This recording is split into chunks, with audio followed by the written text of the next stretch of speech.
فرمایا تمہیں ایک ایسا عمل نہ بتا دوں جس میں بدن بھی نہیں تھکتا اور ہے بھی بڑا آسان؟ اللہ اکبر! فرمایا وہ عمل کون سا ہے؟ الصمت و حسن الخلق، خاموشی اور اچھے اخلاق۔ زیادہ بولنے سے بہتر ہے خاموش رہو، خاموشی میں نجات بھی ہے، ثواب بھی ہے۔ زیادہ بولنے والا جھوٹ بھی بول لیتا ہے، زیادہ بولنے والا گالی گلوچ اور سب و شتم پر بھی اتر آتا ہے، زیادہ بولنے والا کسی کی پگڑی بھی اچھال دیتا ہے، زیادہ بولنے والا غیبت بھی کر لیتا ہے، زیادہ بولنے والا ایسا مزاح کر دیتا ہے جس سے کسی کو تکلیف پہنچے۔ زیادہ بولنے والے سے بہت ساری غلطیاں ہو جاتی ہیں، جو تھوڑا بولے اس سے غلطیاں کم ہوتی ہیں، چونکہ انسان کے زیادہ گناہ جو ہے وہ اس کی زبان کی وجہ سے ہوتے ہیں۔ ایک روایت میں آتا ہے جب صبح ہوتی ہے سارے اعضائے بدنیاں زبان کے آگے ہاتھ جوڑتے ہیں، بی بی تو چپ رہنا، کیونکہ بولتی تو ہے اور مصیبت سارے اعضائے بدنیاں کو سہنا پڑتی ہے۔ تو یہ زبان جو ہے اس کی وجہ سے زیادہ گناہ ہوتے ہیں، یا زبان کی وجہ سے یا انسان کی عصمت کا جوہر جب لٹتا ہے تو پھر اس کے پلے کچھ نہیں رہتا۔ اس لیے میرے حضور نے ارشاد فرمایا جو تمہاری دو ٹانگوں کے درمیان اور جو دو جبڑوں کے درمیان زبان، ان دونوں کی مجھے تم ضمانت دے دو، میں محمد تمہیں جنت کی ضمانت دے دیتا ہوں۔ تو فرمایا کہ میں تمہیں ایسا عمل نہ بتا دوں کہ جو بہت ہی آسان ہے، اور وہ کیا ہے؟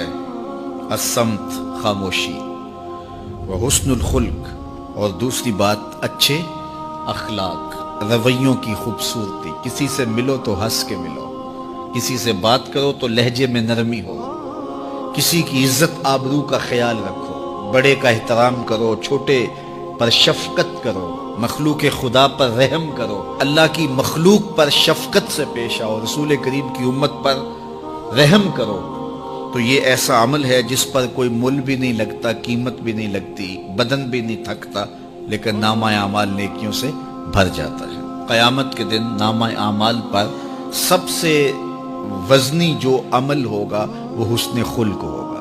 حضور نے فرمایا کہ بیہودگی اور فحش کلام کرنا یہ سب کچھ جو ہے، تو فرمایا یہ اسلام میں سے نہیں ہے، اور بہترین اسلام وہ ہے جس میں خلق اچھے ہو۔ حضور نے ارشاد فرمایا کہ جو حسن خلق ہے یہ گناہوں کو اس طرح مٹا دیتا ہے جس طرح جو مصفا پانی ہوتا ہے، اچھا پانی ہوتا ہے، وہ بدن سے میل کچیل اتار دیتا ہے، اور جو برے اخلاق ہیں وہ عمل کو اس طرح فاسد اور ضائع کر دیتے ہیں جس طرح شہد کے اندر سرکہ اچھے ہیں لیکن بدخلقی ان اعمال کی بربادی کا سبب اور ذریعہ بن جاتی ہے۔